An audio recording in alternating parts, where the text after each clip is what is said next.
Да започнем от самото ми начало, когато ме принудиха да ида с тебе надалеч. Те да падат, да ги вдигам от земята. Никой за тебе на мене не помагаше. Ни езици, ни нищо не зная. Боре се за живота, който искаше, но такава била ни е съдбата. Двама с тебе в друг живот заедно ще сме. От сега нататък каквото правя е само за децата. С децата ми отивахме в болница, за да видим заедно и майка им. Превеждахме, не знаехме езика.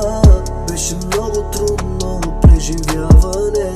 Къде ли не на лечение отивахме, но така ли не я спасиха.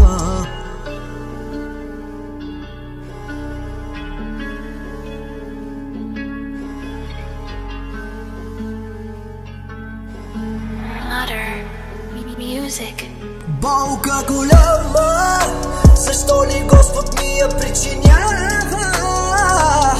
Васка жена ми, ще ми липсваш много, ах разбра ли?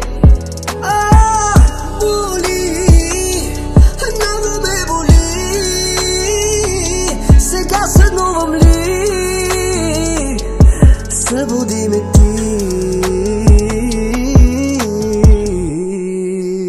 Болка голяма, защо ли Господ ми я причинява? Васка жена ми, ще ми липсваш много, ах разбра ли?